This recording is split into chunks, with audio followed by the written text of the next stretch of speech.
Okay, kita boleh start ya. Semua panel dah ada. Boleh Cik Iman, boleh Cik Dr. Saiful. Boleh. Okay.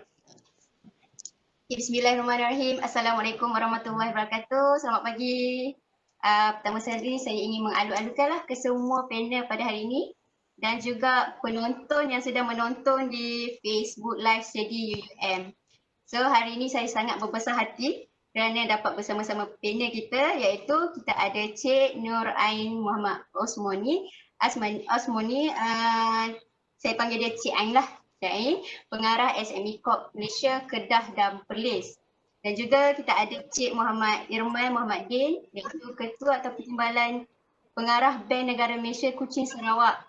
Cik Irman juga merupakan alumni UUM. Tahun bila tu Cik Irman? 99. Oh, lama. Dan Cik Irman juga pernah bertugas di UUM kan? Ya. And last but not least, kita ada wakil daripada UUM, iaitu kita ada Dr. Saiful Azizi, Timbalan Pengarah Bahagian Latihan Perundingan dan Susuan Niaga Institut Pembangunan Kesawanan dan Koperasi SEDI. Terima kasih kepada semua panel sekali lagi kerana sudi meluangkan masa bersama sesi perkongsian pada hari ini. Okay, sebelum kita masuk ke topik kita pada hari ini, saya suka untuk saya ingatkanlah kepada penonton-penonton yang sedang menonton di Facebook Live, jika ada sebarang persoalan, boleh drop di komen Facebook untuk kita utarakan kepada panel-panel selepas ini. Okay? So kita teruslah kepada sesi perbincangan ataupun diskusi kita pada pagi ini. Mengupas tajuk kita pada hari ini iaitu keusahawanan sebagai kerjaya pilihan dalam kalangan graduan. Sejauh mana kita bersedia? Kita nak lihat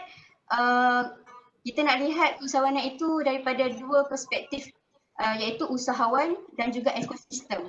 Satu sudut yang pertama iaitu usahawan, kita nak lihat bagaimana bentuk latihan, bimbingan ataupun pementoran yang boleh kita buat untuk kita sentiasa lebih bersedia.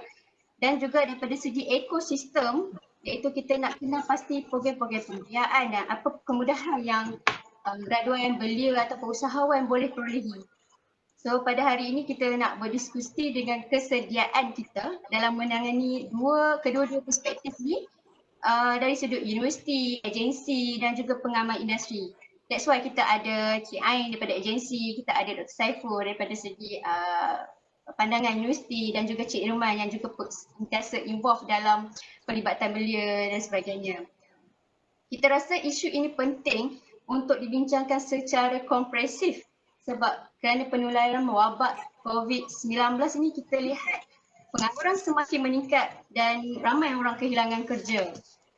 Dan kita pasti jika lebih ramai orang yang menjadi usahawan, terutamanya golongan belia ataupun graduan, ia bukan saja cenderung untuk menjana pendapatan kepada mereka, tapi juga dia membuka peluang pekerjaan atau menawarkan kerja kepada orang lain.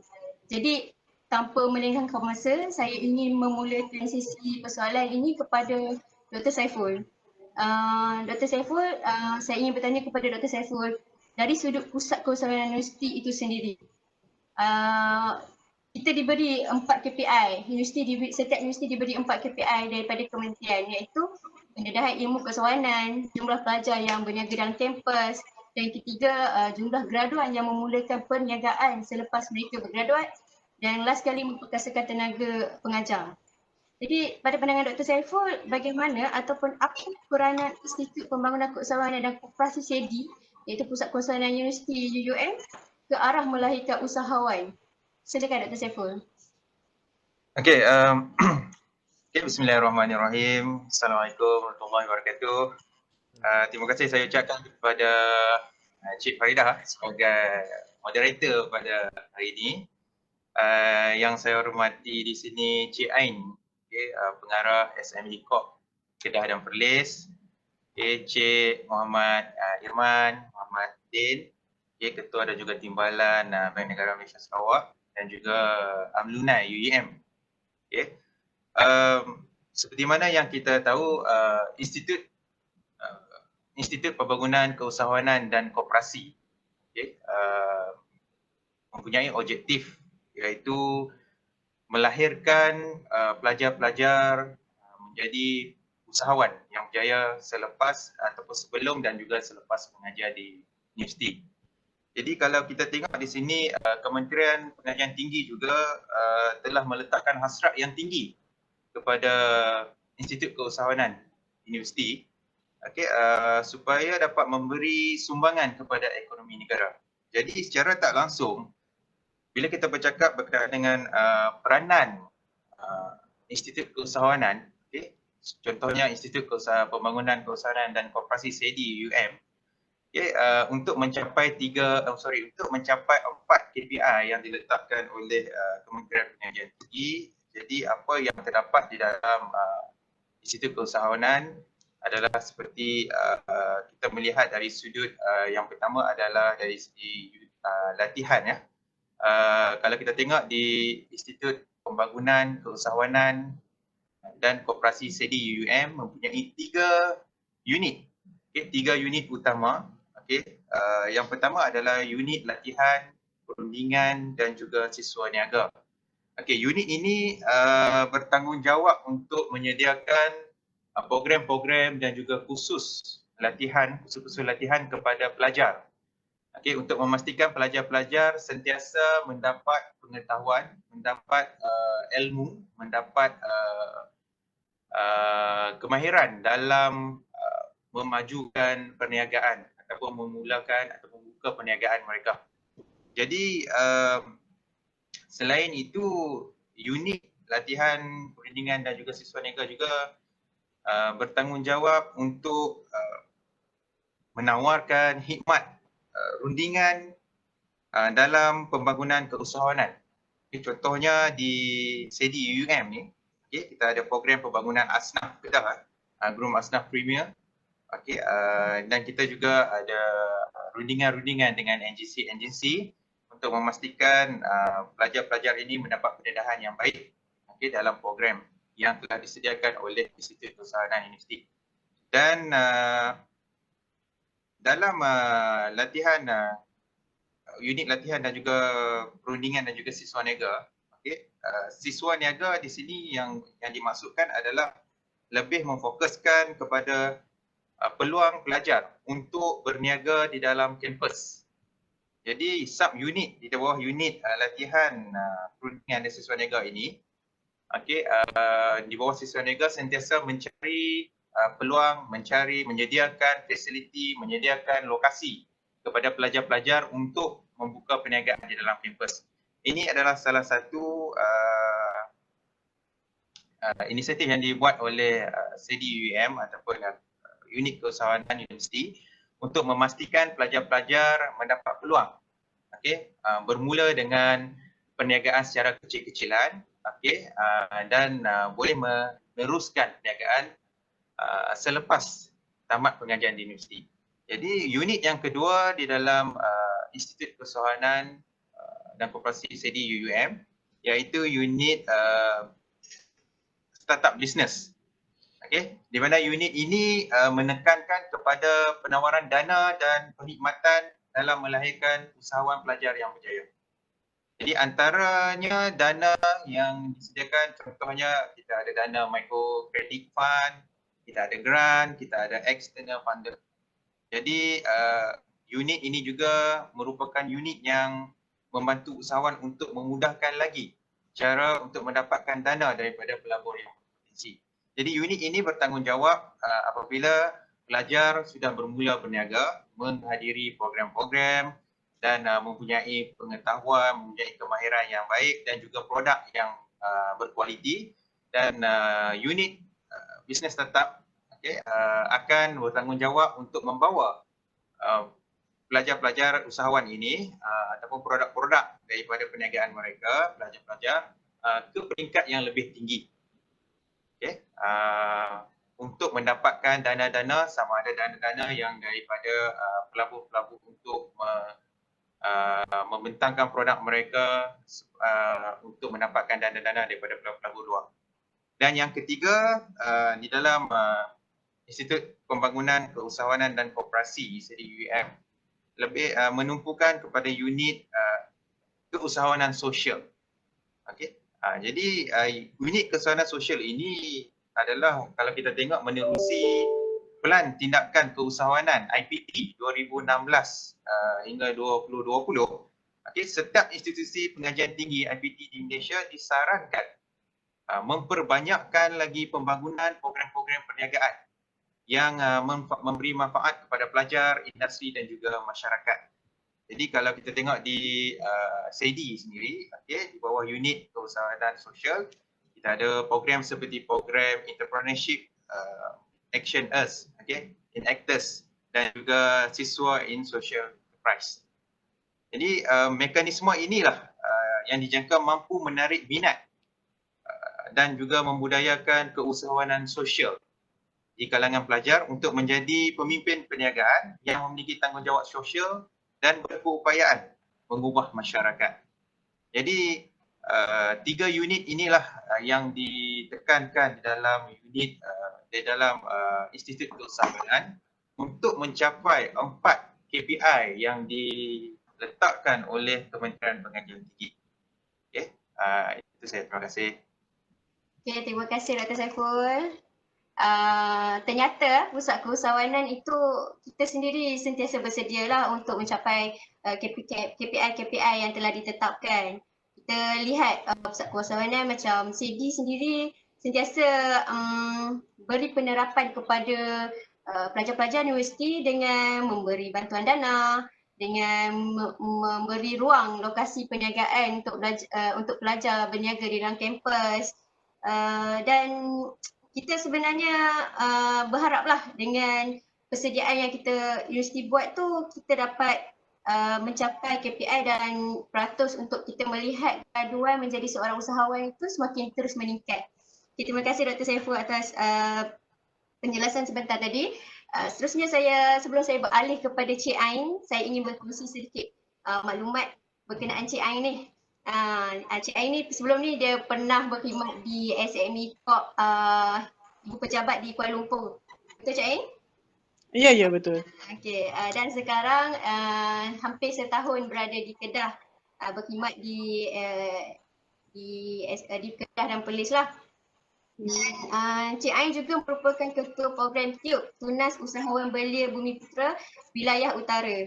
Jadi saya amat yakinlah Cik Ain memang banyak terlibat dalam aktiviti pembangunan keusahawanan belia.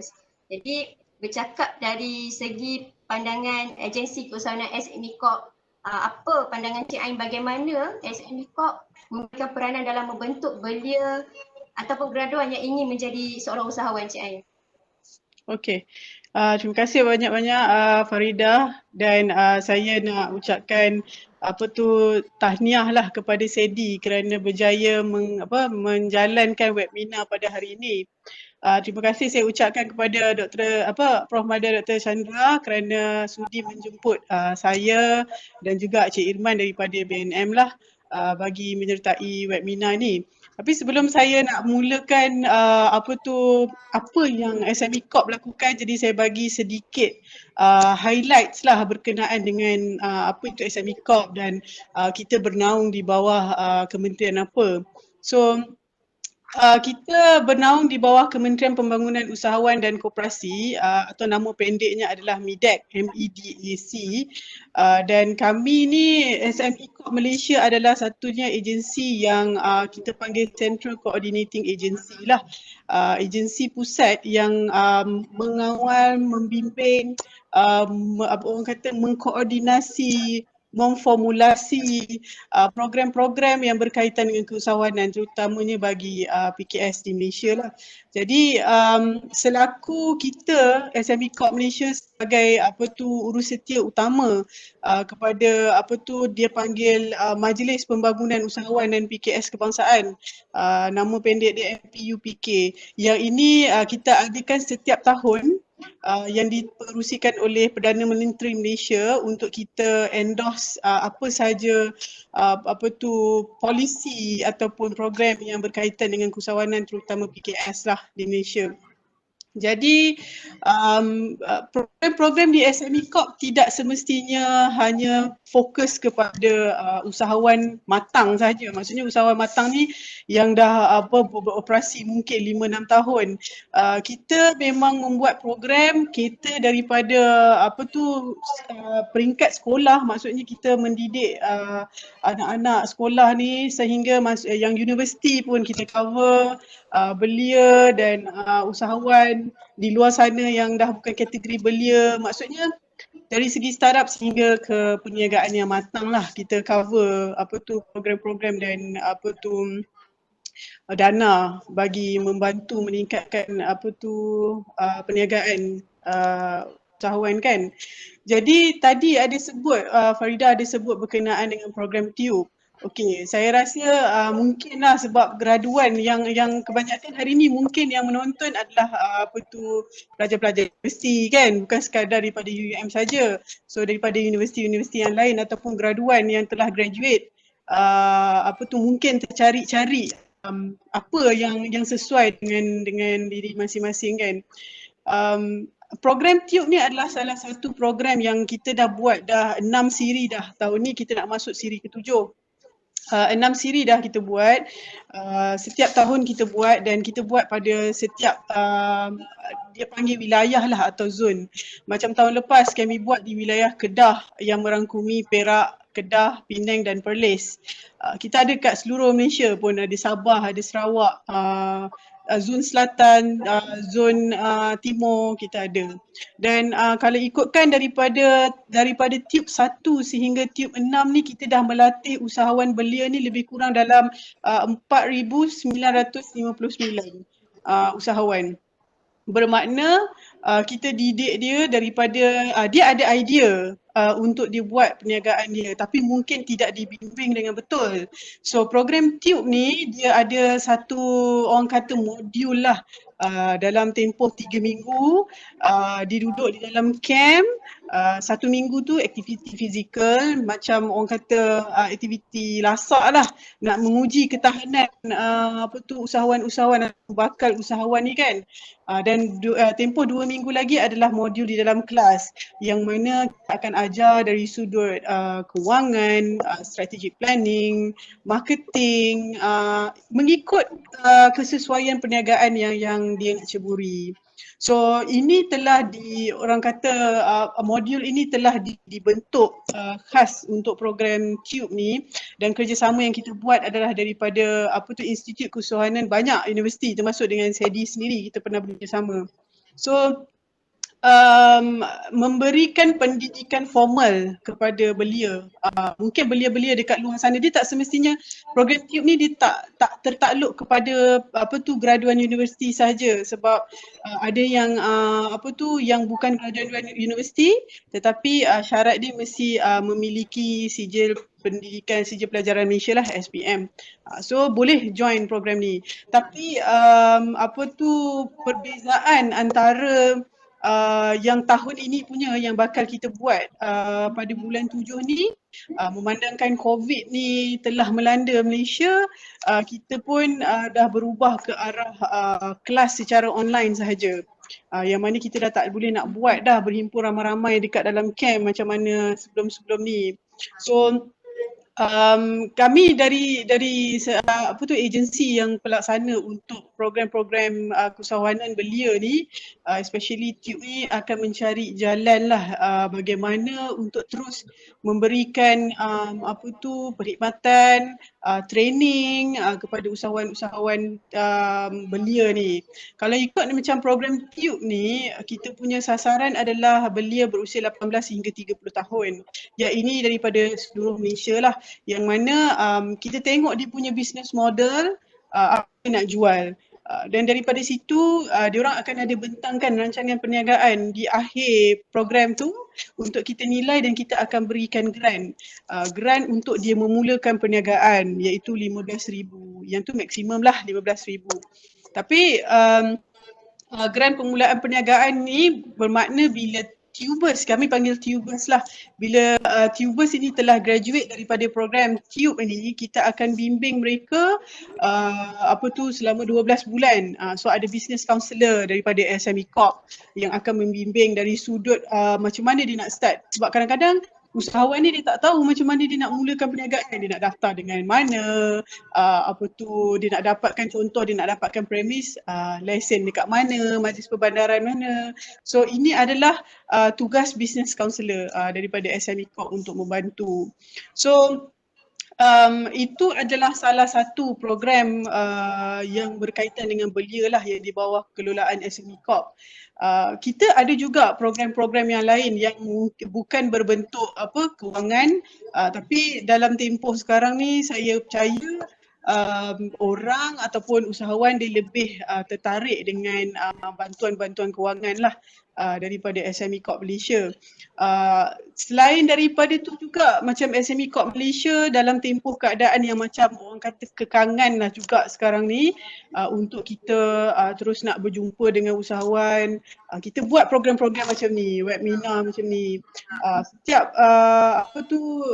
program daripada SME Corp boleh layari Facebook SME Corp jugalah, untuk melihat webinar ataupun seminar yang kita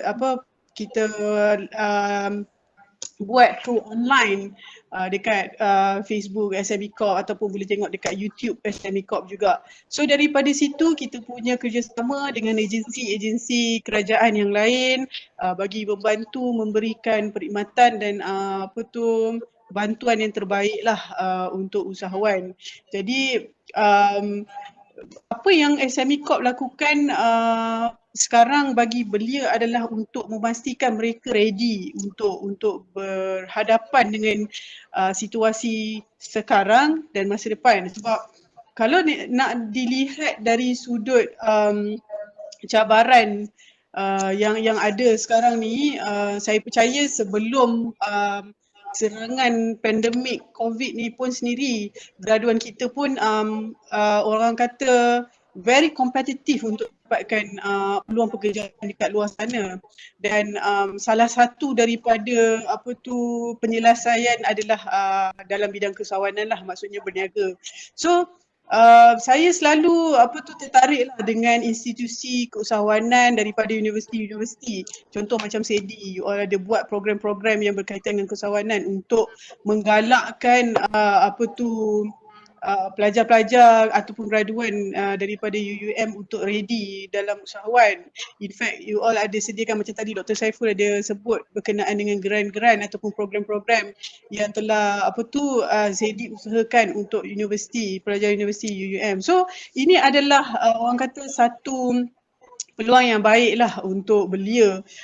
Tak semestinya graduan yang dekat dalam universiti ni nak get them ready untuk dekat luar kan, macam mana dia nak berhadapan dengan cabaran dekat luar. Sebab sebenarnya pada saya lah, saya nampak hikmah pandemik COVID ni adalah satu yang dia reset balik life kita dalam etika berniaga.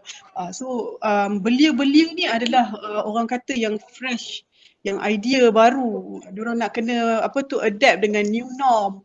So daripada sini diorang nak kena start ambil tahu tentang yang package-package rangsangan yang government telah announce untuk dari segi pelbagai peringkat. Dia ada fasa pertama untuk rakyat, fasa kedua untuk sustainability in business, dan fasa ketiga seterusnya lah macam mana yang sekarang kita peroleh. So dari segi itu juga kita kata secara membantu untuk start up daripada dia nak mula, nak ada bisnes sampai dia nak sustain daripada bisnes, kerajaan dah cuba bantu menerusi agensi-agensi kerajaan yang lain lah seperti SME Corp juga. So satu lagi saya nak bercakap berkenaan dengan dasar keusahawanan negara. Dasar keusahawanan negara yang kita announce pada tahun lepas, Julai 2019, yang mana kita punya matlamat adalah untuk menjadikan negara adalah satu negara keusahawanan yang punya sosioekonomi yang lebih kondusif. Tapi dia ada 5 matlamat, cuma saya tertarik dengan matlamat yang kelima iaitu menjadikan keusahawanan sebagai kerjaya pilihan.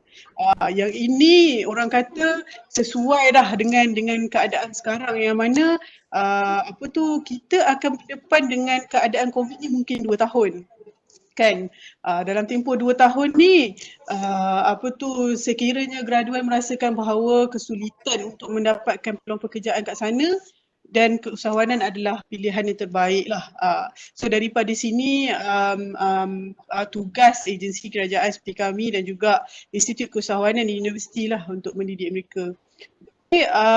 Cuma yang tadi saya sebutkan adalah lebih kepada belia lah.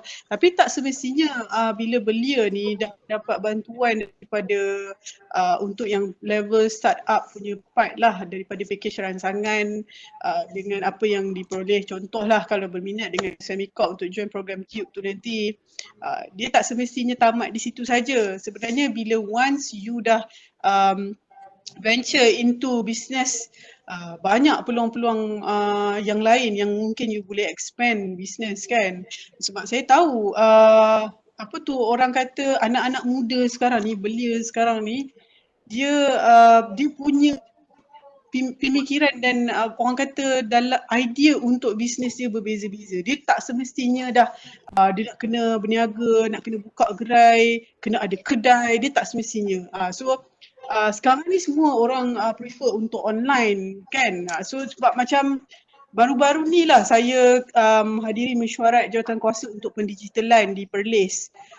Yang mana sebenarnya ada setengah perniagaan merasakan bahawa COVID ni adalah satu bencana untuk mereka. Tapi ada setengah perniagaan, model perniagaan especially untuk online business lah. Diorang punya business memang blooming up to 300% dalam tempoh COVID tu. Makna kalau kita tengok maksudnya business online ni, COVID ni memaksa kita untuk nak tak nak kita kena ambil tahu tentang online business, how to digitalize your business, perkara-perkara macam tu. So anak-anak muda ni kan semua terror bab-bab gadget ni. So pada pandangan saya ini peluang yang baik lah untuk anak muda. Ambil peluang dalam tempoh ni untuk start a business. Mana yang berminat. Okay, itu saja. Okay, terima kasih Cik Ain penjelasan yang panjang lebar tu. Dan memang tak dinafikan lah macam golongan belia lah terutamanya memang semangat dia berkobar-kobar, agresif, idea ada tapi tak tahu macam mana nak start. Jadi inilah tugas agensi keusahawanan seperti SME Corp untuk guide. Dan macam Cik Ain cakap tadi, penerapan sebenarnya bila kita tengok kan, penerapan ni dah daripada awal, daripada sekolah. Macam Cik Ain cakap daripada sekolah menengah, masuk universiti pun kita provide benda tu kan untuk penerapan untuk jadi usahawan tu. Jadi Cik Irman, saya nak beralih soalan kepada Cik Irman pula ni. Tadi kita tengok peranan universiti dah bagi macam-macam preparation. Lepas tu SME Corp, agensi keusahawanan pun dah prepare untuk bantu golongan yang nak jadi usahawan. Jadi saya, tapi apa yang berlaku sekarang ni Cik Irman? Dekat universiti kita ada sejumlah dalam 2,800 pelajar yang menjalankan perniagaan semasa tempoh pengajian. Tapi pada hakikatnya Cik Irman, hanya sekitar 4 ke 5% saja yang betul-betul menjalankan perniagaan mereka selepas tamat pengajian. 4 ke 5% tu lebih kurang dalam 100 lebih pelajar yang betul-betul buat bisnes selepas mereka grad. Jadi daripada perspektif Cik Irman lah, kenapa fenomena ni terjadi Cik Irman? Cik Irman boleh share daripada pelibatan Cik Irman lah dengan golongan-golongan belia ni. Okey. Bismillahirrahmanirrahim. Assalamualaikum warahmatullahi taala wabarakatuh. Terima kasih kepada Puan Faridah, Cik Faridah kot, moderator, Cik Ain, SME Corp dan juga Dr. Saiful. Saya amat tertariklah dengan what you call lontaran soalan tersebut, dan pada saya sebagai aktivis belia dan juga berada juga sekarang ini di organisasi yang melihat kepada ekosistem perekonomian negara, saya merasakan bahawa kita sebagai pemegang taruh ataupun stakeholder kepada dasar ataupun mandate keusahawanan ini tak boleh berada dalam suasana retorik. Kita ni banyaknya retorik sebenarnya. Maknanya kita bercakap bahawa keusahawanan ini adalah baik, peluang perniagaan banyak, kita cakap inilah sumber pendapatan yang baik, tetapi hakikatnya perkara itu tidak semudah apa yang kita jangkakan dan seperti mana apa yang kita katakan. Inilah retorika yang perlu kita hindarkan daripada berlegar-legar apabila seorang usahawan ataupun pelajar graduan itu dia berniaga di kampus, tetapi apabila dia berniaga sudah hampir hendak graduate, dia merasakan inilah titik turning point dia untuk tidak berniaga selepas ini. Sebab dia dah melihat bahawa cabaran yang di luar sana itu lebih real dan tidak orang kata apa, tidak seindah yang dikabarkan. Itu salah satu daripada punca berlakunya permasalahan, maknanya daripada 2,800 orang berniaga. Ini dalam konteks SEDI di UUM. Ya. 2,800 orang berniaga, hanya 4% atau dalam 112 orang sahaja daripada itu yang keluar dan sambung perniagaan. Kita kena tengok kenapa, what are the root cause ataupun what is the root cause of this particular problem. Saya melihatkan bahawa ini satunya kita kena bantu usahawan-usahawan kita ini dilatih dengan perubahan minda yang pertama. Untuk jadi seorang usahawan perlu ada traits ataupun what you call karakteristik yang berbeza daripada orang lain. Usahawan berbeza dengan peniaga. Usahawan tidak semudah apa yang kita nampak, dan ini faktor-faktor mentality ataupun mindset ini perlu kita canai, perlu kita what you call develop, nurture daripada kampus lagi. Tetapi faktor yang utama yang saya nampak selain daripada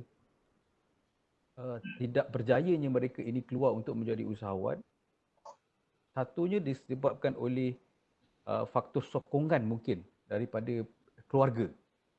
Mungkin ada expectation tertentu daripada keluarga mereka yang menyatakan bahawa nak jadi usahawan bukannya senang. Orang jatuh lebih banyak daripada orang yang bangun berjaya.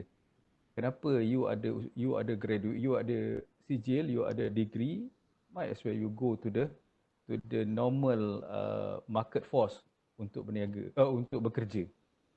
Itu mungkin sokongan itu tidak ada. Sebab itu peranan kita sebagai pemegang taruh kepada usahawan, mandate usahawan ini macam SME Corp, Tekun, Mara dan banyak lagi what you call agensi-agensi ini perlu memainkan peranan untuk merubah mindset ini. Bukan sahaja kepada mindset usahawan, especially usahawan-usahawan yang baru ni, usahawan muda ni, tetapi juga kepada pihak-pihak keluarga mereka, the support system in the ecosystem of entrepreneurship itu pun perlu kita ubah mentality mereka.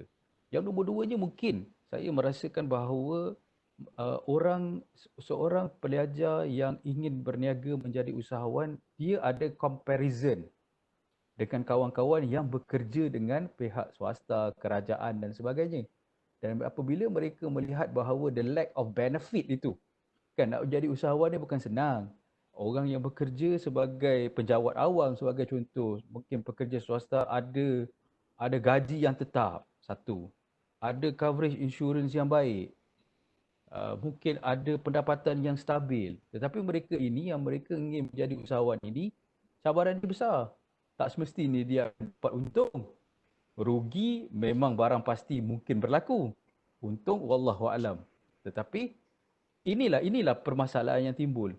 Apabila mereka merasakan tidak ada prospek, tidak ada sokongan ataupun mungkin perks, benefit dan juga peer pressure yang mereka hadapi berbeza. Orang yang dah bekerja dah mungkin dalam 3-4 bulan dah boleh keluar satu kereta. Honda City mungkin. Tetapi orang yang berada menjadi usahawan ni jatuh bangun je motor EX5 pun kadang-kadang tak boleh beli lagi. Itu yang perlu kita tengok bagaimana kita boleh melihat perkara ini, boleh kita ubah. Ini bukan kerja bukan satu hari. Ini kerja ni memang akan panjang. Dan proses indoktrinasi ini ataupun proses bagaimana kita nak influence untuk merubah mindset ini memang akan mengambil masa yang cukup panjang dan cukup jauh untuk kita ubah. Dan saya rasa SEDI adalah salah satu daripada institusi yang baik yang boleh orang kata mendidik ataupun nurture usahawan daripada kampus lagi. Dan mungkin selepas daripada ini kita boleh ubah sedikit model ataupun sedikit modus operandi di peringkat SEDI dan juga di peringkat institut keusahawanan di peringkat IPTA ataupun IPTS untuk melihat perkara yang lebih real daripada kita bercakap berkenaan dengan benda yang technical, buku classroom punya situation sahaja. Dan saya rasa sebagai orang yang sudah biasa, saya pun biasa berniaga, tak ada masalah kat kampus, tetapi kita melihat, sebab itulah saya bercakap berkenaan berdasarkan pengalaman saya. Bila dia melihatkan bahawa tidak ada prospek, career development dia tidak ada, expectation daripada keluarga yang mungkin keluarga susah dan sebagainya.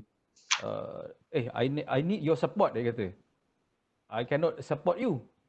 Tapi itulah perbelah baginya keadaan ini yang menyebabkan drop out of entrepreneurs daripada kampus kepada the real entrepreneurs ini berlaku dengan begitu drastik sekali. Saya rasa begitu Cik Ain untuk round pertama ni. Okay, terima kasih Cik Irman. Jadi kita tengok macam bukan senang sebenarnya nak jadi usahawan. Dan tanggungjawab kita lah untuk macam melatih atau meneri penerapan, nak ubah mindset individu untuk jangan makan gaji semata-mata. Okay, bila dah ada ijazah, of course lah nak ada macam bekerja dengan ada majikan semua. Tapi sebab usahawan ni majikan ni bukan satu. Majikan dia mungkin ada 30. Supplier dia itulah majikan dia sebenarnya. Begitu. Macam susah lah, memang cabaran lah untuk pusat keusahawanan universiti dan juga agensi-agensi yang kita nak pastikan yang nak belia ni jadikan usahawan tu sebagai satu kerjaya pilihan mereka lah. Okay, terima kasih Cik Iman atas penjelasan tadi.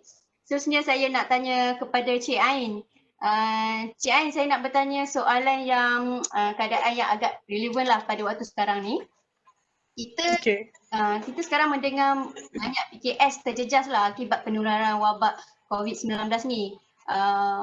PKS sekarang kita tengok ada alami banyak masalah dalam meneruskan perniagaan, lebih-lebih lagi dengan pematuhan SOP yang ada oleh MKN, dan pilihan mereka cuma macam nak kurangkan jumlah pekerja, nak kurangkan kos operasi perniagaan dan mewujudkan saluran pendapatan baru. Jadi daripada perspektif Cik Ain, apakah cabaran atau halangan yang boleh hadapi untuk menceburi bidang keusahawanan lebih-lebih lagi dengan keadaan sekarang akibat penularan COVID-19 tu Cik Ain? Okey, kalau nak bercakap berkenaan dengan terjejas perniagaan ni, bukan sekadar orang kata apatah lagi PKS kan, perusahaan kecil dan sederhana.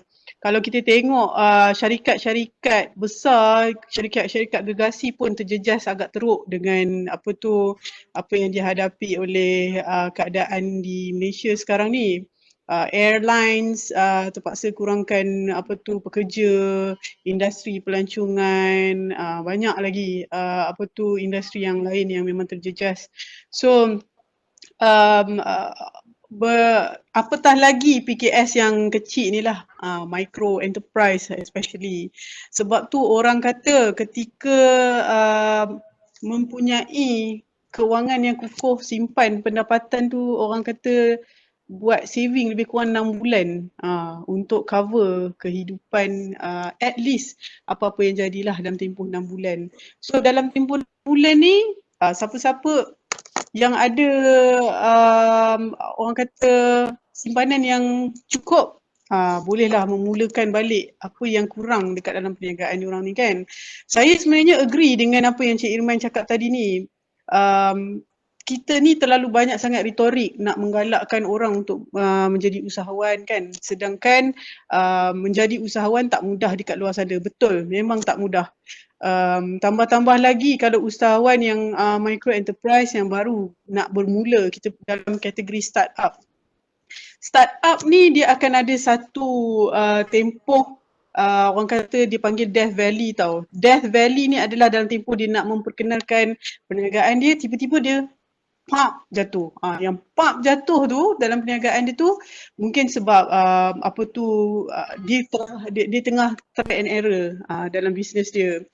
So mungkinlah waktu tu lah yang dia hadapi keadaan yang tipu ataupun dalam keadaan yang macam COVID-19 ni telah memakan perniagaan dia dan menjunamkan perniagaan dia lah ke Death Valley ni.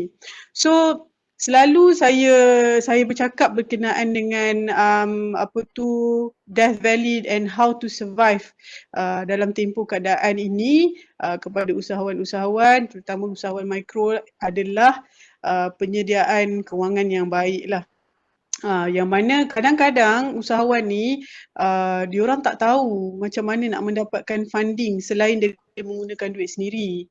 Sebenarnya funding dekat luar sana ada banyak tau untuk startup yang ramai orang tak tahu dan mungkin baru dekat Malaysia. Kalau you all biasa dengar crowdfunding ataupun angel, yang ni adalah investor-investor yang nak invest dalam perniagaan kecil-kecil macam ni. Selain daripada tu juga kalau ikutkan dalam bidang keusahawanan ni dia semangat tu memang kena kuat lah untuk usahawan, especially usahawan belia. Jangan cepat putus asa. Macam Cik Irman kata tadi, kita kena mula didik mereka ni daripada peringkat-peringkat universiti lagi. Baguslah apa yang Sedi sedang usahakan kan, untuk mendidik pelajar-pelajar UUM, especially untuk dalam bidang perniagaan. Saya ada pernah hadir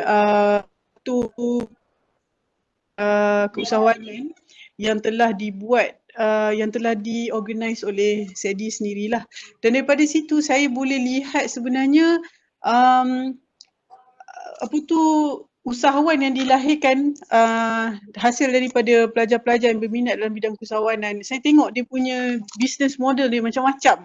Yang saya rasa macam ada antara pelajar yang berminat dengan untuk berniaga menjadi usahawan ni, dia sebenarnya produk dia dah ready untuk dia berniaga dekat luar tau. Dah compete dengan usahawan yang lain sebab produk dia mungkin branding dia dah bagus, produk dia yang memang produk yang memang boleh dipakai dekat luar kan, especially F&B lah, food and beverage punya industri. So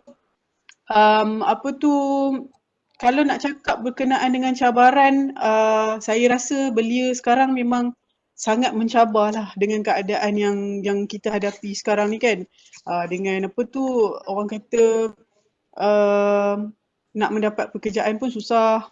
So nak kata kita hanya boleh menggalakkan dia masuk ke dalam bidang keusahawanan ni. Tapi sebenarnya nak masuk dekat dalam bidang keusahawanan, diri sendiri kena equip dengan knowledge, ilmu dan juga pengalaman dia akan datang nanti bila once masuk ke dalam bidang keusahawanan kan. So ada saya kena tengok juga kot modul ataupun model bisnes yang bagaimana usahawan ni ataupun belia ni nak masuk. Kadang-kadang kita kena faham career lain dengan apa yang you minat. Dia tak semestinya apa yang kita minat boleh dijadikan sebagai sumber pendapatan. Kadang-kadang career kita ataupun menjadi usahawan adalah kerana keterpaksaan dari segi orang kata peer pressure yang macam mana Cik Iman sebut, sebab orang keadaan sekeliling dengan apa tu orang kata rakan-rakan yang sekeliling pun berjaya dalam perniagaan, so dia mungkin merasakan ini adalah satu keterpaksaan untuk dia masuk dekat dalam bidang usahawan. Ada setengah usahawan yang bila saya jumpa, dia sebenarnya tak berminat pun untuk berniaga, tapi sebab ada orang kata trait tu tau dalam diri dia. Dia memang mungkin pandai bercakap. So bila dia jual barang orang nak dengar. Benda-benda macam tu kan.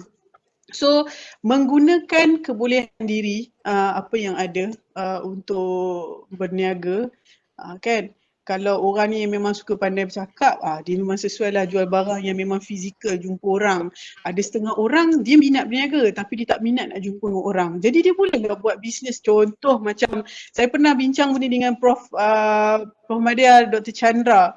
Ada satu bisnes dia buat cleaning service. Tapi dia bukan dia yang ni, dia buat satu sistem. Dia cari all these companies yang boleh provide cleaning service, dia hanya arrangekan sahaja. Sama juga dengan kereta kan, orang yang sekarang ni orang nak buat Grab, e-hailing apa semua. So dropship is another business yang mungkin orang boleh start berjinak-jinak.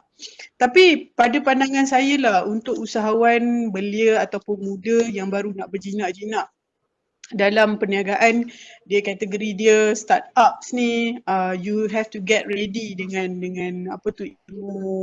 ilmu ni ada banyak benda, ilmu dalam perniagaan tu saja, dan juga ilmu apa yang you berniaga di mana.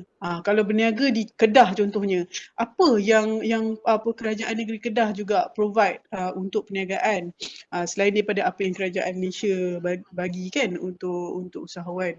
So yang penting dalam berniaga ni, apa yang kita nak usahakan tu, ataupun dia adalah usahawan kan, jadi sesuatu yang dia usahakan, dia kena tahulah target group mana yang dia nak hala.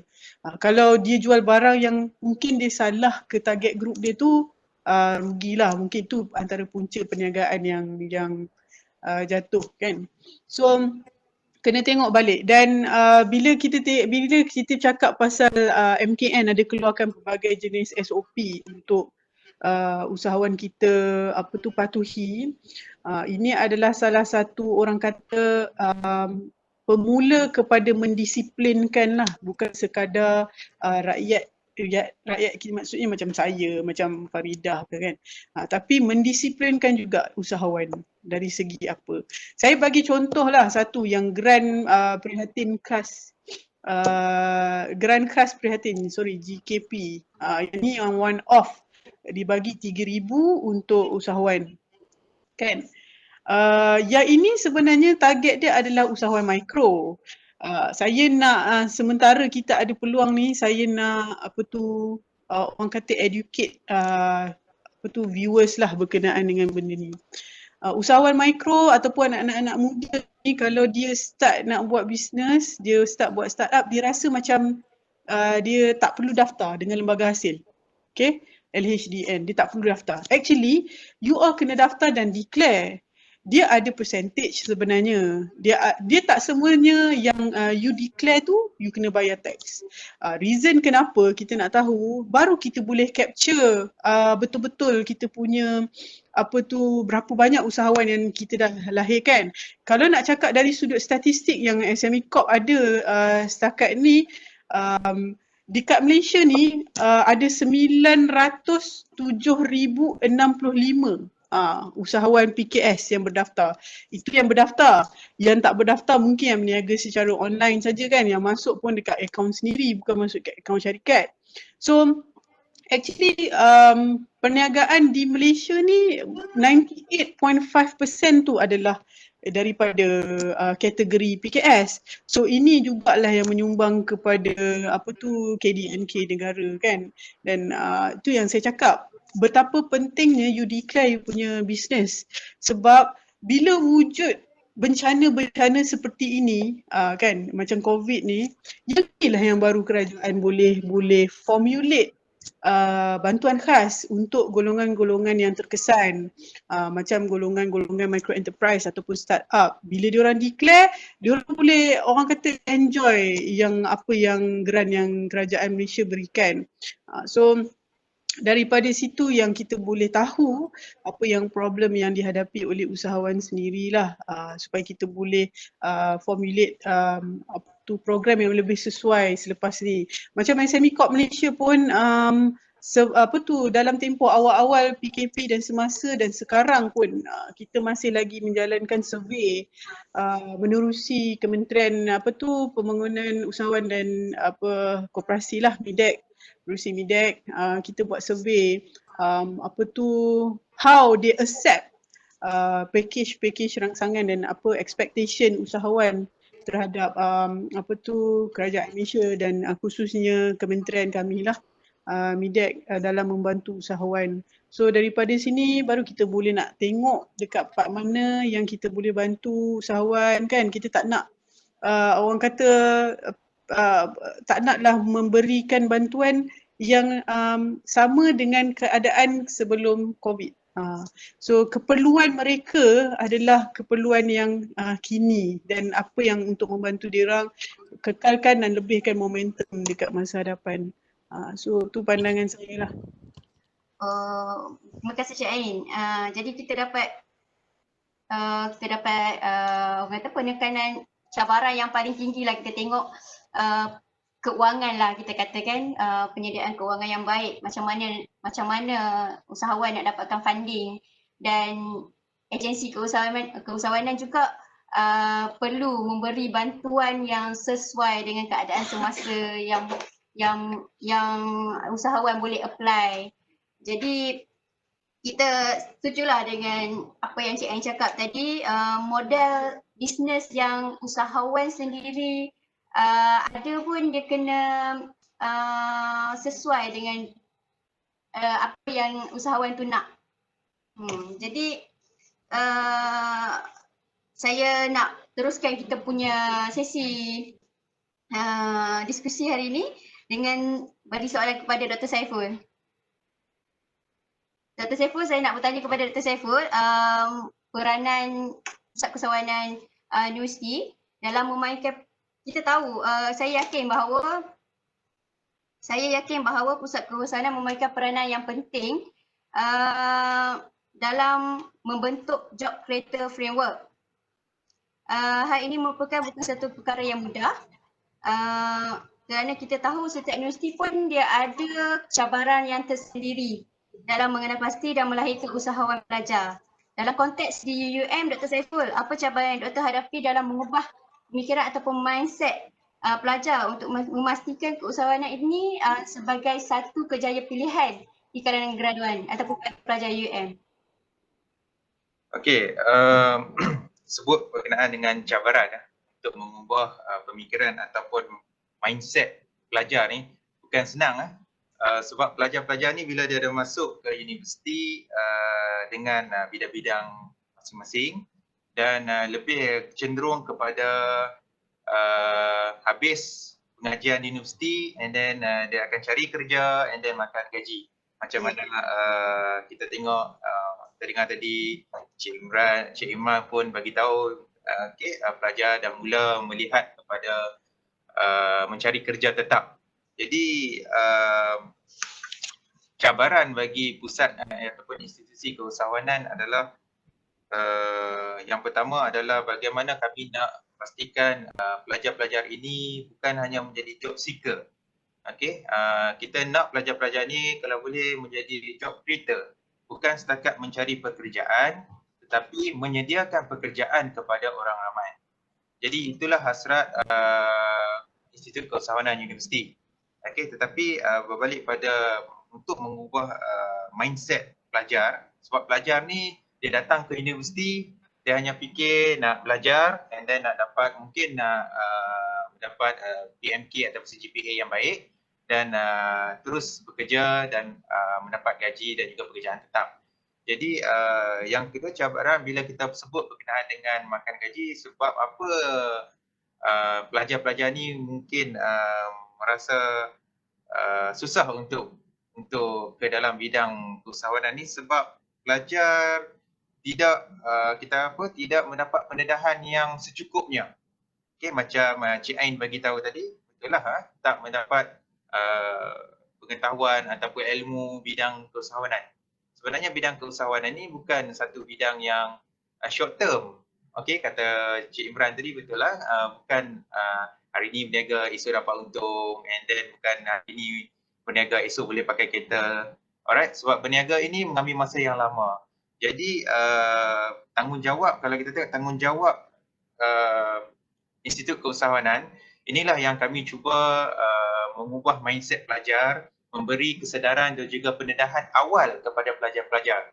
Kalau kita tengok dekat sini, program-program yang dijalankan oleh SEDI bermula daripada semester 1. Okey, bermula daripada semester 1, kita pihak SEDI UUM memberi pendedahan kepada pelajar-pelajar supaya di dalam dan juga selepas pengajian di universiti mereka dapat meneruskan perniagaan dan juga menjadi usahawan yang berjaya.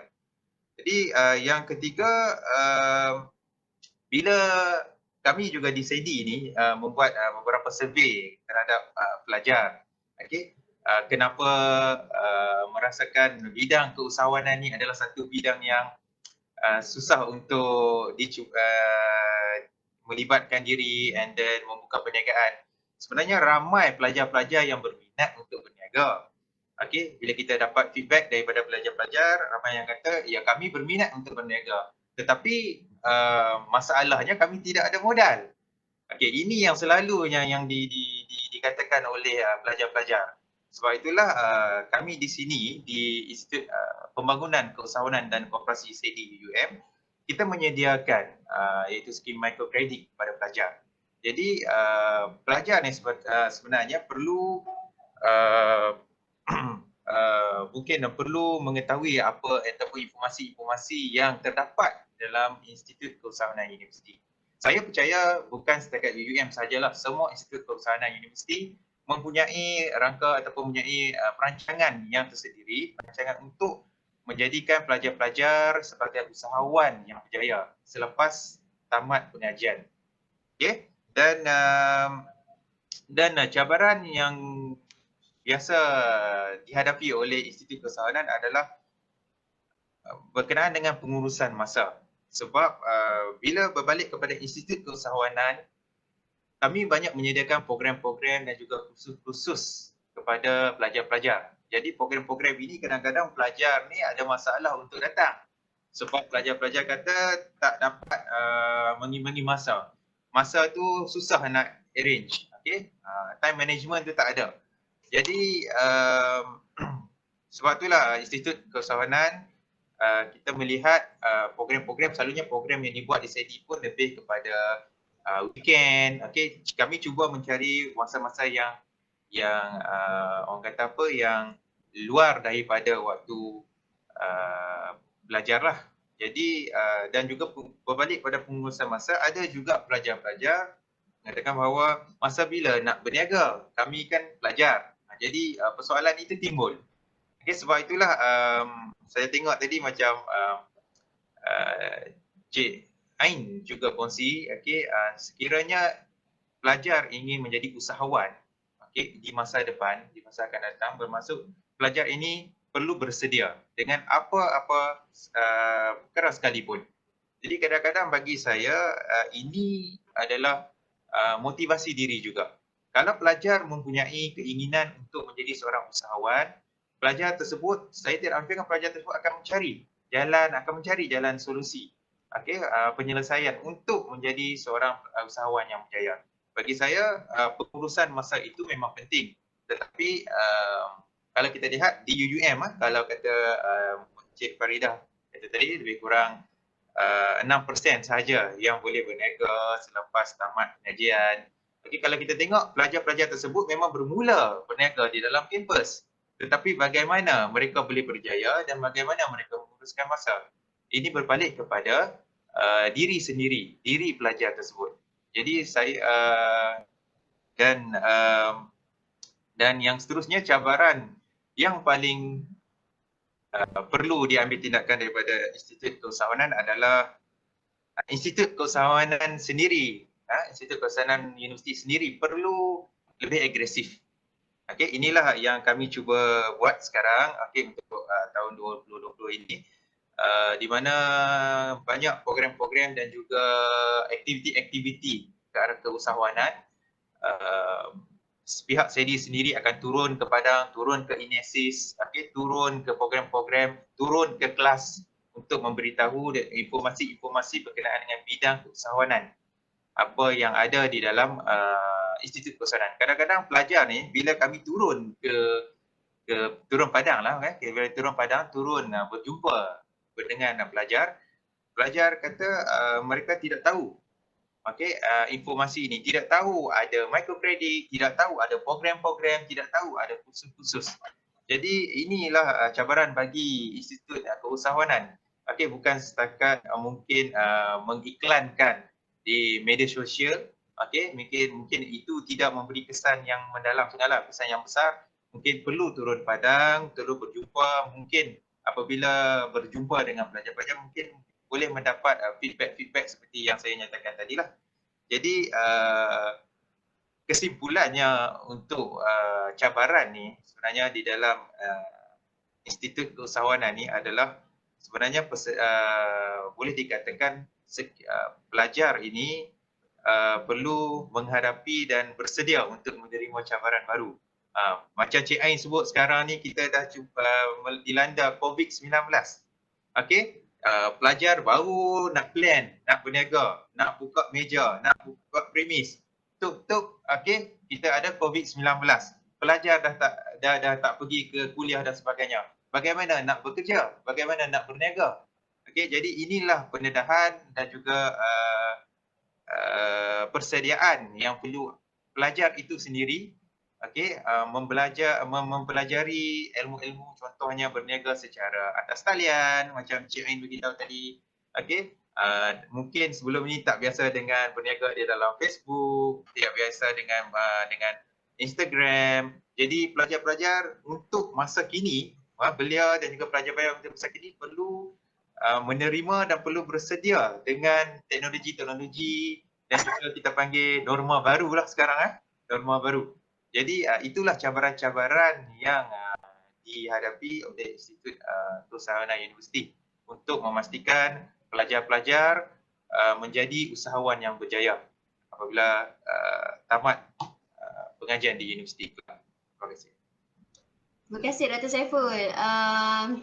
Yang saya percaya bukan senang untuk Pusat Keusahawanan Universiti itu nak hadapi ataupun nak ubah pemikiran pelajar untuk jadi seorang usahawan. Lebih-lebih lagi kita dalam universiti, kita ada pelajar sendiri dengan nak seimbangkan akademik dengan nak berniaganya. Memang susahlah dan masa kita pun terhad. Masa pelajar untuk spend dekat dalam universiti pun terhad. Jadi cabaran-cabaran tu kita haraplah kita boleh ikut kesesuaian, nanti kita ada satu method lain untuk orang kata untuk adapt dengan keadaan semasa. Jadi Cik Irman, kita dah tengok cabaran daripada segi agensi keusahawanan, Semicorp. Lepas tu kita ada tengok cabaran dari Pusat Keusahawanan Universiti sendiri. Jadi saya nak tanya Cik Irman, apa universiti ataupun agensi keusahawanan yang patut lakukan supaya lebih ramai belia ataupun lebih ramai graduan menceburi bidang keusahawanan dan menjadikan keusahawanan ini sebagai kerjaya pilihan, Cik Irman, dalam konteks universiti untuk mereka yang bakal bergraduan ini? Silakan. Tanggungjawab ini bukannya menjadi satu sole responsibility untuk sesetengah pihak sahaja. Sebenarnya dia memerlukan gembelingan tenaga dari pelbagai pihak. Sebenarnya pada saya amat tertarik dengan apa yang kedua-dua panel nyatakan tadi, bahawa kita perlu memecahkan paradigma ataupun kerangka pemikiran bahawa menjadi usahawan ini hanya semata-mata untuk jual barang je. Kena berniaga kalau macam dekat pelajar-pelajar di kampus, I need to sell goreng pisang ke, tangible product. Kita kena ubah pandangan ataupun kerangka pemikiran ini bahawa menjadi seorang usahawan, dia boleh ada tangible ataupun intangible product. Product and services. Services ini macam-macam. Tak semestinya services itu perlu physical services. Kadang-kadang ideas pun boleh menjadi what you call a product bagi seseorang usahawan. Saya ingin membawa perbincangan kita ini kepada 4 fasa bagi saya lah. Bagaimana kita ingin develop satu kerangka ekosistem usahawan yang baik. Yang pertamanya, mungkin kita dari peringkat awalnya kita kena nurture diorang ini. Nurturing system ini ataupun nurturing ekosistem ini terletak di, kalau di universiti mungkin di IP, di SEDI, di dalam blended learning ataupun knowledge yang kita buat dalam pembelajaran. Tak semestinya kita belajar management, kita tak boleh cerita berkenaan dengan keusahawanan. Tak semestinya kita belajar accountancy, account, what you call FA1, FA2, MA1, MA2, tak boleh masukkan embedded the blended learning of usahawan di dalam syllabus tersebut. Kita boleh buat perkara tersebut. Di sekolah juga kita sudah ada kelab keusahawanan dan sebagainya. Ini adalah platform dan platform yang kita ada, tetapi kita perlu tambah baik lagi platform ini dengan konten-konten yang lebih dinamik, lebih semasa dan lebih inklusif dari melihat kepada cabaran sekarang ini. Mungkin digitalization juga boleh menjadi salah satu ataupun elemen utama dalam the nurturing part ini. Dan keduanya, kita akan pergi kepada apabila kita sudah nurture diorang, kita dah ada pool of possible entrepreneurs yang baik yang boleh kita ketengahkan ataupun kita depankan. Inilah proses kepada kita how kita nak develop, kita nak tambah baik the product or services yang mereka ada. Mungkin social entrepreneurship yang Dr. Saiful katakan tadi.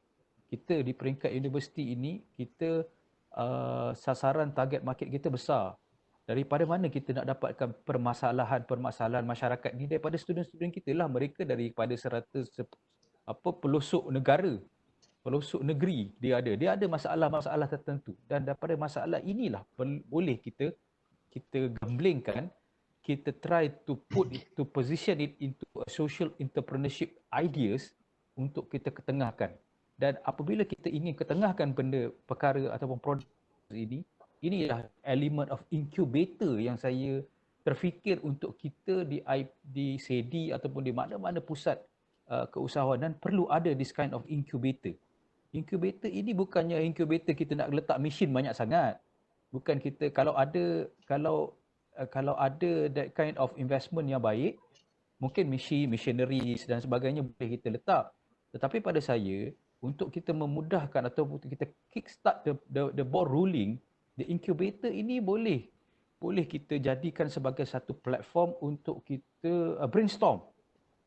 Kita cuba carikan matching. Contohnya macam crowdfunding, P2P what you call platform yang ada. Kita boleh tarik orang-orang macam ni. Dan dalam suasana sekarang ini, saya merasakan bahawa untuk international investors ataupun angel investors yang ada di luar negara pun boleh kita tarik, sebab kita dah digitalize. Kita boleh try to position perkara ini, dan kita dalam proses development inilah the design thinking element boleh kita masukkan di dalam proses what you call the nurturing ataupun the acceleration of the incubator ini.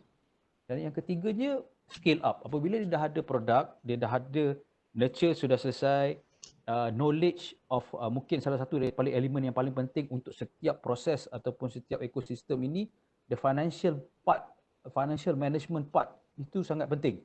Kerana untuk nurture diorang, macam mana nak ada disiplin uruskan keuangan, itu penting.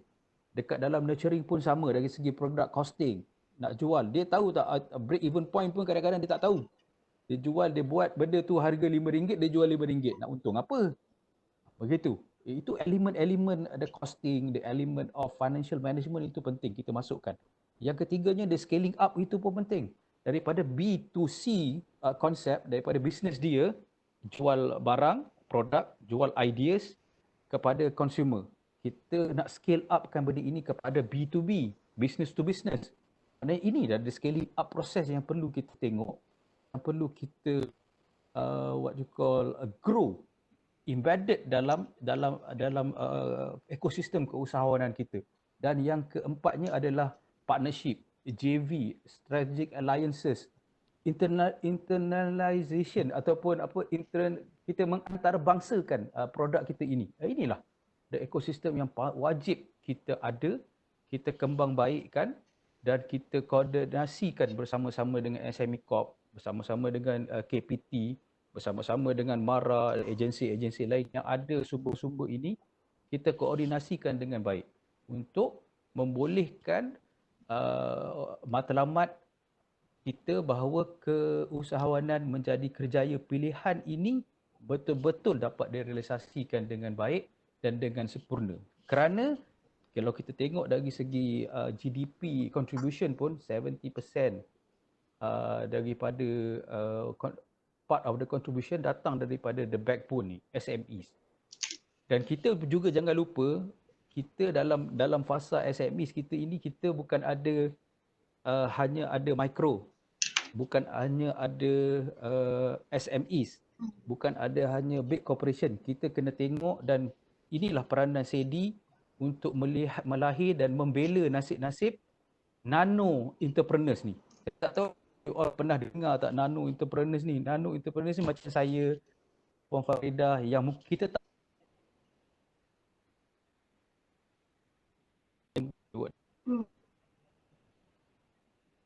di studio yang baik, kita berniaga, tak payah register pun. Inilah nano entrepreneurs yang perlu kita bela. Kita kena instillkan the good financial behavior, the marketability, the strategic thinking, the design thinking to them, untuk diorang boleh kembangkan perniagaan ini. Dan apa matlamat terakhir kita adalah untuk memastikan bahawa mereka ini daripada orang yang unbankable. Mereka ni tak ada account, it's not unbankable lah. Diorang ni tak berapa ada duit sangat, dia pun tak hirau lah whether dia nak the facilities kepada bank dan sebagainya. Kita kena migrate diorang daripada unbankable kepada bankable.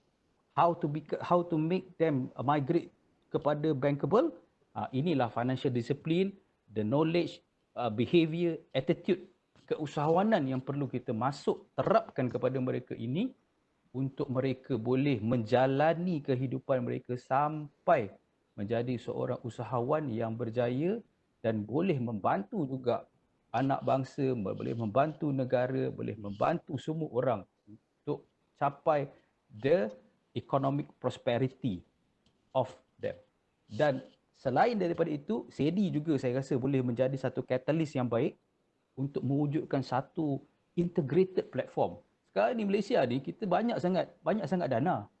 Tapi kalau saya nak dana, usahawan baru nak dana, usahawan kena pergi MARA, usahawan kena pergi tekun, kena masuk SME. Kenapa kita tidak ada satu one stop platform kepada semua usahawan kita? You nak semua cerita berkenaan dengan usahawan, ada dana, ada ini, ada itu, ada peluang kat mana, luang kosong kat mana, ada tempat nak berniaga, tempat lesen macam mana, semua dalam satu platform. SEDI can champion this. You do this, I think SEDI will become a good what you call role model for all the universities and also all centers kecemerlangan usahawan ni. Saya rasa that's cabaran yang kita nak tengok SEDI boleh buat dengan terbaik di bawah kepimpinan Dr. Chandra dan sebagainya, Dr. Saiful dan sebagainya. Kita boleh champion this, insyaAllah. Okay, thank you Dr. Hirman. Cik Hirman, saya tertarik dengan cadangan Cik Hirman tadi itulah, untuk integrate satu platform yang sesuai dekat SEDI untuk memudahkan kita punya pelajar-pelajar untuk dapatkan apa-apa info berkenaan keusahawanan, pembiayaan dan sebagainya. Dan kita tahu ini bukan satu tugas yang mudah, yang kita perlu bersama-sama berganding bahu untuk memastikan matlamat kita untuk melahirkan usahawan ni berjaya lah. Jadi saya nak teruskan sesi ni dengan bertanya soalan. Kita ada soalan daripada penonton. Cik Ain, soalan ni saya nak tanya kepada Cik Ain lah. Cik Ain ada menyatakan tentang tiup. Adakah institut Cik Ain merancang untuk menyokong pelibatan dan dalam keusahawanan sosial pula? Dan apa platform untuk belia dapatkan maklumat-maklumat memulakan peluang perniagaan yang Cik Ain ada? Okey, tadi yang saya sebut berkenaan dengan program TUBE tu sebenarnya dia tidak tertakluk kepada jenis-jenis perniagaan tertentu. Sebab kalau sebut pasal social entrepreneurship ni, dekat Malaysia benda ni terlalu baru, social entrepreneurship kan. Untuk orang yang tak tahu apa itu social entrepreneurship ni dia adalah kerja-kerja amal yang akhirnya dia membawa kepada pendapatan kepada kerja-kerja amal tu. Baru-baru ni saya ada tengok social entrepreneurship punya webinar yang telah dianjurkan oleh SEDI bercakap berkenaan dengan social entrepreneurship yang mana dia boleh mendatangkan menjana pendapatan dalam apa tu kaedah social entrepreneurship ni. Ada satu syarikat yang dijemput menjadi panel ketika webinar tersebut, dia hanya providekan sanitary pad untuk tempat ataupun refugees lah. Dan daripada situ dia membuat perniagaan dengan cara dia dapatkan, dia pula yang jadi macam sort of agent untuk supply dan dia ambil commission from that. So itu adalah antara bentuk-bentuk social entrepreneurship yang memang kalau di Malaysia sangat baru tentang perkara ni. Orang memang banyak buat kerja-kerja amal tapi ada orang tak tahu yang daripada kerja-kerja amal ni kita boleh generate income juga. So kita tak pernah pun menghalang sebarang bentuk perniagaan yang pasti perniagaan tersebut mestilah legal lah. Dia tak boleh lah yang tak legal kan. Legal bermaksudnya mendaftar dengan SSM dan menjalankan perniagaan yang sah. Kita tak naklah nanti diterlibat dengan perniagaan yang bukan-bukan. So saya tak nak sebut perniagaan yang bukan-bukan tu apa kan. So satu lagi tadi sebut dekat mana kita boleh dapatkan semua information berkenaan dengan bantuan untuk belia. Okey, kalau nak cakap dari sudut yang handle untuk segala aktiviti berkaitan dengan belia ni adalah daripada Kementerian Belia dan Sukan, KBS. Tetapi dari sudut keusahawanan sebenarnya ada banyak agensi yang you all boleh pergi untuk belia ni lah.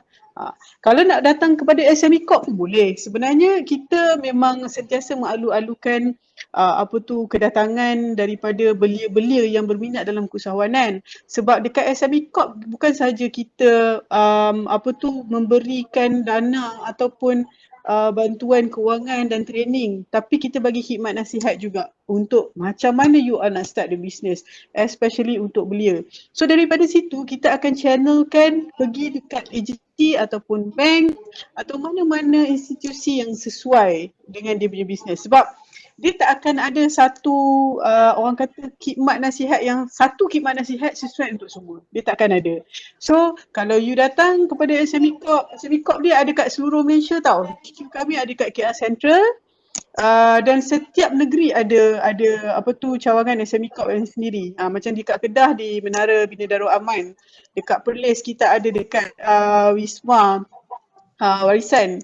So dekat Penang kita ada dekat dengan bangunan KWSP dekat Seberang-Jaya. So dekat setiap negeri kita ada. So boleh datang kepada SME Corp sebab kita adalah Central Coordinating Agency, agensi pusat yang berkenaan dengan keusahawanan. So dia tak kira lah belia ke bukan belia ke, asalkan berkaitan dengan keusahawanan, so kita boleh bantulah usahawan.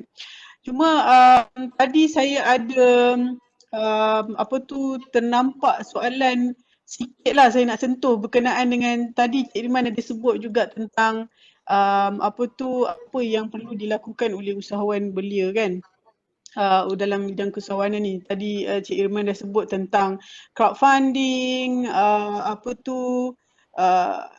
pendigitalan, digitalization, pengantarabangsaaan produk kan. Ini mungkin orang kata um, ada setengah usahawan belia merasakan bahawa benda tu adalah sesuatu perkara yang mustahil untuk dibuat. Tetapi sebenarnya tak.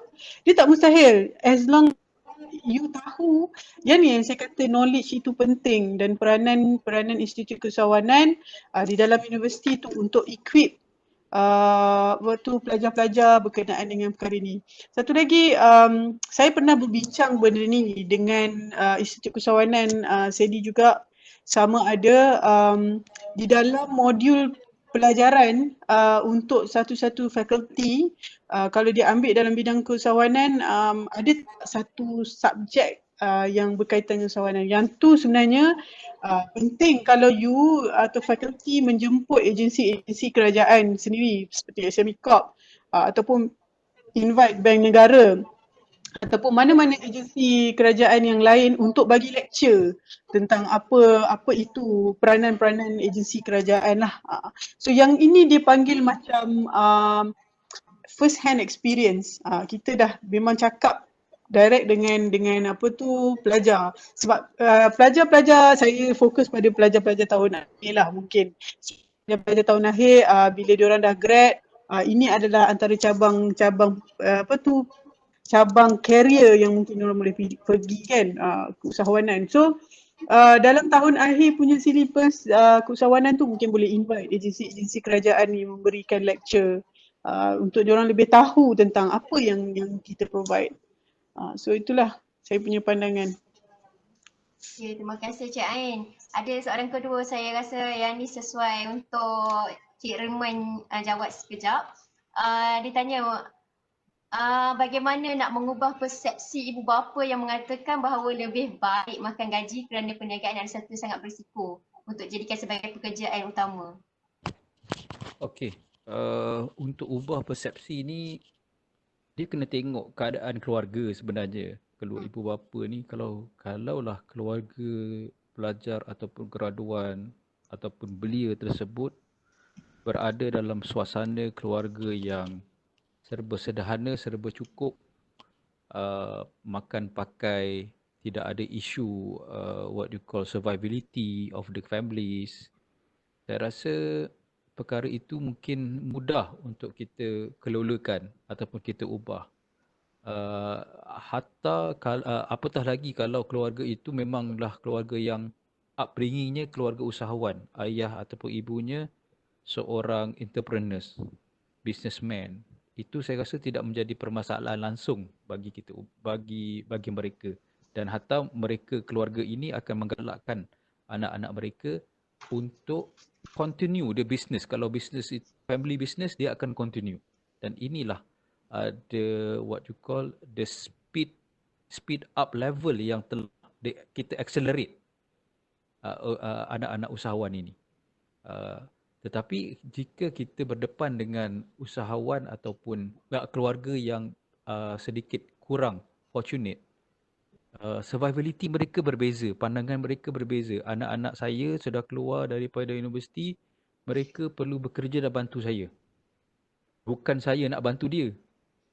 Sebab itu perception yang sangat ataupun kerangka pemikiran yang perlu kita fikirkan bagaimana untuk kita atasi masalah ini. Tapi bagi saya, perkara tersebut boleh kita selesaikan apabila kerajaan melihat COVID ini sebagai salah satu daripada bridge untuk mereka memformalizekan. Adakah istilah memformalize? Cuba untuk mengesahkanlah the gig economy tadi itu. Apabila keluarga ataupun anak yang tidak bekerja ataupun lepas graduate, ni soon ni, bulan 9, bulan berapa kita graduate dah? Ramai. Ada dalam selalunya ada 10. Bulan 10. Ada berapa ramai graduate UUM? Mungkin ada 5,000 orang. Kita ada berapa belas IPT kita. Mungkin ada dalam 30 ataupun 40,000 orang yang akan keluar. Peluang pekerjaan mungkin quite limited sekarang ini. Dan itulah saya katakan tadi bahawa the gig economy itu boleh membantu kita untuk merubah juga perception kedua ibu bapa kita. Bukan salah kita keluar menjadi riders. Bukan hina kita bekerja menjadi penghantar makanan untuk sementara. Kerana inilah adalah independent economy ataupun gig economy yang kerajaan kita pun sudah iktiraf. Dengan adanya SOCSO contribution, EPF contribution, inilah satu ruang dan juga satu window untuk kita cuba mengenengahkan dan merubah perception kedua ibu bapa keluarga ini untuk menyatakan bahawa yes, anak aku boleh juga menjadi usahawan, tetapi usahawan gig. Dia tidak perlu bekerja dengan orang, hanya boleh bekerja sendiri, dan kedua ibu bapa juga boleh menjadi migrate the whole family ekosistem menjadi apa? Menjadi usahawan. Apabila mak ayahnya ataupun ibunya masak satu hari untuk 5 orang anaknya makan. Apa salahnya kalau ibunya tambah lagi bahan mentah, masak untuk 20 orang makan. 5 orang portion dah dikeluarkan, ada 15 orang lagi tinggal. Bolehkah anaknya boleh bantu keluarga? Jawapannya mesti boleh, sebab anaknya boleh bantu hantar makanan ke rumah-rumah jiran-jiran yang mungkin tak ada masa nak masak. Inilah orang kata apa, the process of migration of the conventional economy kepada the new economy ataupun the gig economy ini. Dan semua rantaian ekosistem ini akan bermanfaat. Sebab itulah saya rasakan bahawa inilah peluang terbaik untuk kita, untuk SEDI, untuk SME Corp, untuk semua agensi mengambil manfaat kepada dasar dan juga stimulus package penjana yang telah kerajaan announce hari itu. Jadi dia ada formalization of gig economy, membela pekerja-pekerja gig economy, dan inilah saya rasa the window untuk kita try to push the agenda keusahawanan sebagai peluang kerjaya pilihan ini tepat dan sesuai pada masa dan ketikanya. Kita ada, saya rasa ada tinggal 5 minit lagi ni. Saya rasa moderator pun dah pening-pening macam apa ni, banyak sangat cakap tak? Tak apa. Okey. Saya rasa itu untuk soalan yang tersebut. Terima kasih Cik Irwan. Memanglah jadi usahawan ni bila time susah orang tak nampak sangat, dia hard punya part tu tak nampak kan. Bila dah berjaya tu baru orang akan realize gitu kan. Betul. Okey. Jadi sebab kita dah kesetengah masa, kita nak proceed pada sesi soalan kepada Dr. Saiful. Saya nak menarik perhatian Dr. Saiful untuk berkongsi program, aktiviti atau kemudahan yang disediakan di bahagian latihan perundangan dan siswa niaga SEDI supaya lebih ramai pelajar, terutamanya pelajar UUM lah, yang mengetahui serta mengambil bahagian dalam menggunakan kemudahan yang sedia ada semasa pengajian mereka di UUM. Dan kalau boleh Dr. Saiful share juga apa yang Dr. Saiful harapkan ataupun aspirasikan, apa yang SEDI akan lakukan dalam masa 5 tahun lagi, Dr. Saiful? Okey, alright. Okey, berkenaan dengan program-program ini mungkin yang tengah dengar webinar kita hari ini mungkin di kalangan pelajar UUM. Untuk saya beritahu, memang Institut Pembangunan Keusahawanan dan Koperasi SEDI UUM menyediakan banyak platform kepada pelajar untuk mencukuri ataupun melibatkan diri dalam bidang keusahawanan. Jadi saya kongsi yang pertama adalah di SEDI sendiri kami menyediakan banyak program-program dan juga kursus-kursus kepada pelajar-pelajar, khusus kepada pelajar UUM daripada asas hinggalah advance. Jadi saya berkongsi sedikitlah sebab program-program yang kita jalankan adalah program-program, ada juga program-program yang datang sendiri daripada SEDI UUM dan juga program di bawah dana KPM, Kementerian Pelajaran Malaysia. Contohnya program-program yang di bawah KPM, dana KPM yang kita tengah jalankan sekarang adalah seperti My Aggressive Entrepreneur Program, MyEPS, Future Learning Education Development Field. And then kita ada program pembangunan usahawan pelajar asnaf IPTA wilayah utara. dan juga kita ada program inkubator usahawan kreatif utara UCI. Jadi program-program ini setiap tahun memang akan ada program di bawah dana KPM. Jadi program-program ini akan melibatkan pelajar-pelajar UUM. Jadi kalau pelajar tidak mengetahui dan tak mendapat informasi tersebut, jadi pelajar akan terlepas peluang. Sedangkan program-program ini tidak ada sebarang yuran untuk yang dikenakan kepada pelajar. Semua adalah ditanggung serta-merta di bawah dana KPM dan juga SEDI. Jadi saya menyuruh kepada pelajar-pelajar yang mungkin yang mendengar hari ini untuk mendapatkan informasi program-program tersebut boleh melihat pada website SEDI, kita pun ada Facebook SEDI, kita pun ada letak dalam Instagram dan juga newsfeed UUM untuk pelajar UUM. Jadi sekiranya dan juga satu lagi untuk program di SEDI, okey, ramai pelajar mengatakan bahawa nak berniaga di UUM tapi tak tahu bagaimana. Jadi saya terus terang mengatakan bahawa berniaga di dalam UUM, di dalam kampus perlu ada lesen lah. Lesen itu akan dikeluarkan oleh Institut Pembangunan Keusahawanan dan Koperasi SEDI sendiri. Kita namakan sebagai lesen B. Jadi lesen B ini wajib diperolehi oleh pelajar yang ingin berniaga di dalam kampus UUM. Okey, dan lesen B ini pelajar akan dibenarkan berniaga di permit tapak sementara. Jadi pelajar boleh memilih lah, kalau pelajar UUM dia akan familiar lah di Dewan Kuliah, okey, di tempat-tempat yang mana ada tapak-tapak untuk berniaga. Jadi permit sementara ni bermaksud pelajar tidak boleh berniaga dalam masa yang pendek lah. Jadi pelajar mungkin 1 minggu atau 3 hari dia berniaga di satu tempat dan mungkin minggu depan dia nak ubah tempat, itu dibolehkan. Dan kita juga ada lesen A. Lesen A ini kita membenarkan pelajar-pelajar berniaga di dalam premis. Okay, premis yang disediakan oleh SEDI lah. Jadi untuk berniaga di dalam premis ni, untuk lesen A, pelajar perlu mengutarakanlah dia punya kertas kerja dulu, okay, kena pitching dulu perniagaan, jenis perniagaan kepada institut kepada SEDI, sama ada dibenarkan atau tidak dibenarkan. Dan juga untuk lesen A yang berpremis ni, pelajar mestilah mendaftar bersama dengan SSM dahulu. Okey. Jadi yang ketiga yang saya nak tekankan kat sini, ini pun berbalik pada cabaran yang saya sembang bersama Muda tadi lah. Okey. Sebenarnya untuk pengetahuan semua pelajar di Institut Pembangunan Keusahawanan dan Koperasi SEDI UUM, kita ada tabung pinjaman perniagaan pelajar. Yang ini ramai pelajar-pelajar tak tahu. Sedangkan kita menyediakan pinjaman untuk pelajar membuka perniagaan di dalam kampus. Okey, bermula daripada 1,000, 3,000 dan juga 5,000.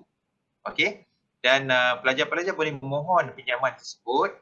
Okey, dan pemberian pinjaman tersebut tertakluk kepada jenis perniagaan yang nak dijalankan.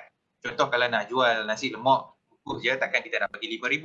Okey, jadi itu berbalik kepada ataupun depend on panel lah waktu dalam pitching meeting. Dan saya juga nak beritahu yang keempat, okey, UUM ni bukan SEDI ni bukan saja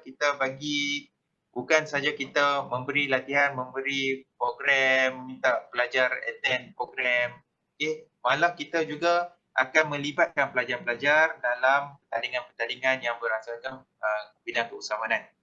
Okey, jadi pelajar-pelajar boleh mewakili universiti, boleh mewakili universiti di peringkat nasional kebangsaan dan juga peringkat antarabangsa. Jadi banyak channel dan juga platform untuk meningkatkan lagi ataupun mendapat informasi berkenaan dengan bidang keusahawanan.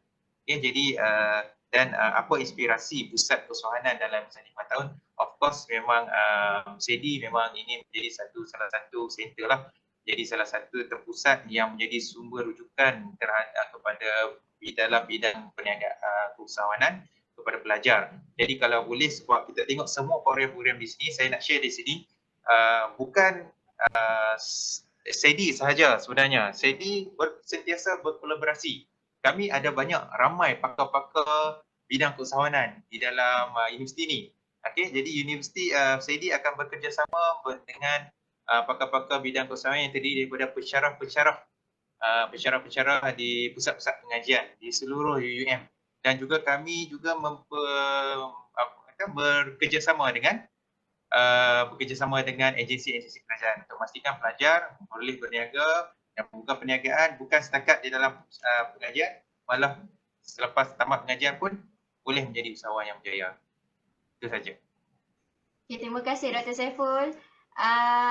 Kita ada satu lagi soalan berkenaan LHDN.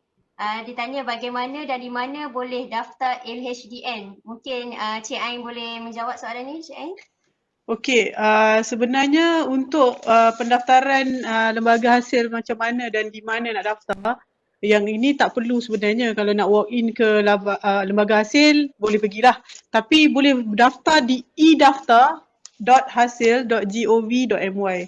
edaftar.hasil.gov.my. Yang tu untuk pendaftaran lembaga hasil lah. Tapi sikit je saya nak kongsi berkenaan dengan perniagaan mikro. Kalau kawan ataupun adik-adik di universiti nak memulakan perniagaan, yang ni kita ada buku for start me up, buku untuk usahawan-usahawan yang baru nak berniaga. Dalam ni semua ada, macam mana nak start SSM, nak daftar, kewangan, macam mana nak memilih branding yang betul apa semua daripada buku ni lah. Kalau nak dapatkan buku ni, boleh dapatkan email kepada saya ataupun kedah@smecop.gov.my. Buku ni harga dia RM49.90 sahaja. Kalau nak datang walk in, boleh datang ke pejabat Kedah ataupun pejabat SME Corp Perlis di Kanga. Ataupun nak post pun boleh, emailkan kepada yang tadi saya cakap, kedah@smecop.gov.my. So yang ini RM49.90 sahaja. So saya siapa-siapa yang berminat lah boleh dapatkan buku ni. Okey, terima kasih. Okey, terima kasih Cik Ain. Memandangkan masa kita pun dah singkat, saya nak minta sedikit nasihat daripada Cik Irman. Apa nasihat Cik Irman kepada golongan belia ataupun graduan yang berminat nak jadi usahawan, Cik Irman? Sikit daripada Cik Irman. Okey, untuk menjadi seorang usahawan yang baik, kita perlu ada 3 prinsip ataupun 3 tips. Yang pertamanya, kita perlu ada the survivability yang baik daripada kita sendiri. Bila kita ada the concept of survivability, insya-Allah ia akan boleh membantu dan merubah kita punya gerak kerja kita ke arah bagaimana untuk survive dalam sesuatu suasana ataupun keadaan. Yang keduanya, adaptability. Bila kita ada survivability, automatically kita akan try to inculcate the adaptability. Macam mana kita nak menyesuaikan diri kita dalam sesuatu keadaan. Walaupun kita berada dalam COVID, sebelum COVID kita berjaya, dalam COVID terputus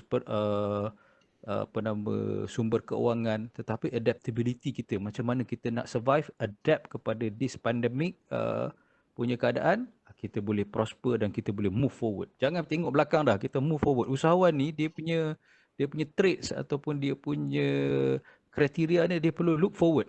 Move forward, look forward. Jangan tengok belakang. Belakang ni sejarah kita perbaiki apa yang dah salah ataupun yang tak betulnya, kita cuba perbaiki dan move forward. Dan yang ketiganya, resilient. Itu resilient maknanya ketahanan kita. Kita jangan hendah pasal apa orang lain kata, kawan-kawan kita yang lain kata, aku boleh bawa BMW, kerja baru 2 tahun, takkan kau boleh bawa motor buruk je. Tapi inilah the resilient yang perlu kita ada. Kalau kita merasakan bahawa apa yang kita bawa, apa yang kita pegang, apa prinsip hasrat kita untuk berjaya, walaupun kita lambat sedikit, tetapi kejayaan kita adalah kejayaan yang everlasting. Kejayaan yang sustainable. Dan ini adalah semangat dan juga the mindset yang perlu kita ada. Kita tanamkan juga dekat pelajar-pelajar, graduan-graduan kita, klien-klien SEDI dan sebagainya, untuk pegang kepada 3 prinsip SAR ni. Survivability, adaptability and also resilient, untuk terus berjaya dan juga cemerlang, insya-Allah, di dunia dan akhirat. Wallahu a'lam. InsyaAllah, terima kasih Cik Irman atas nasihat yang diberikan, dan kita sangat berharap siapa golongan belia dan graduan ni berjaya mengamalkan 3 prinsip yang telah diberikan oleh Cik Irman. Jadi sebab kita dah drag masa, so saya akan buat rumusan sepanjang diskusi kita lah pada pagi ni. Jadi kita semua setuju bahawa memang susah untuk graduan mendapat pekerjaan, terutamanya dengan keadaan sekarang ini. Dan kita percaya sekarang ini adalah masa yang betul, masa yang tepat untuk graduan-graduan ataupun belia mengubah mindset untuk menjadikan keusahawanan ini sebagai satu kerjaya pilihan. Dan semestinya apa yang telah dibincangkan, banyak cabaran yang perlu mereka hadapi dan kita faham bahawa usahawan bukanlah sama seperti berniaga. Usahawan mempunyai karakter yang berlainan daripada orang biasa. Dan kita juga yakin bahawa pusat keusahawanan di setiap universiti menyediakan platform ataupun kemudahan untuk pelajar-pelajar memulakan perniagaan atau memberi apa-apa bantuan kepada golongan-golongan belia dan juga pelajar.